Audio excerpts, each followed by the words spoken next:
Good morning guys, জুইসেন daily ব্লগে তোমাদের সবাইকে স্বাগত। আজকে দেখো সকালবেলা স্নান টান করে রান্নাবান্না করে সব কিছু আমার কমপ্লিট হয়ে গেছে।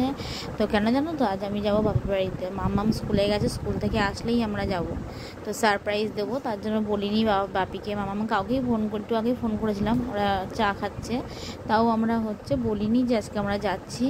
আমরা সবাই মিলে ভেবেছি আজকে সারপ্রাইজ দেবো। তো দাদাভাই আমাদেরকে ট্রেনে তুলে দেবে, ওদেরকে আর দেবো না, ও আর যাবে না। তোমার দাদা ভাই, আমি আর মাম্মাম যাব।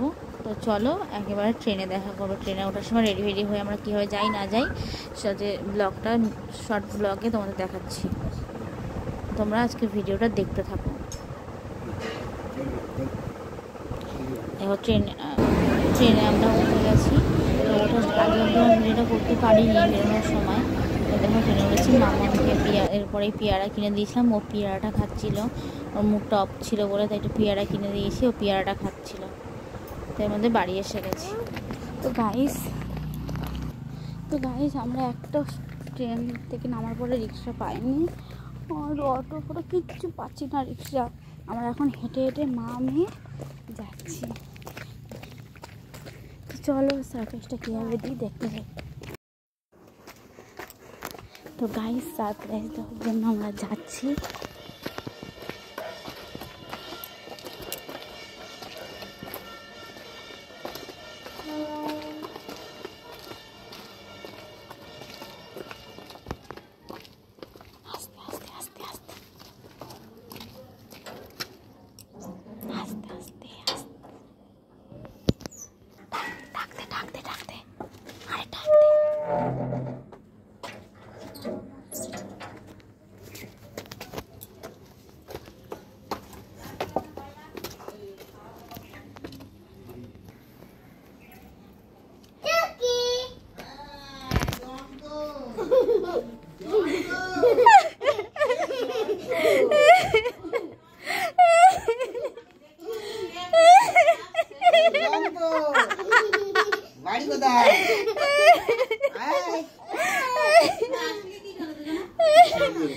না না আমার তো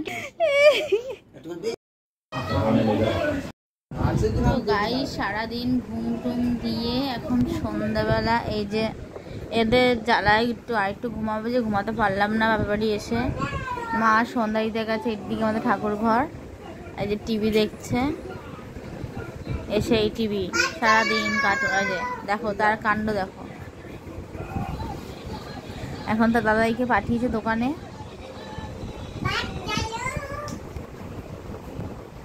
তো চলো সন্ধ্যের টিফিনটা খেয়ে নিয়ে তোমাদের সঙ্গে দেখা করছি।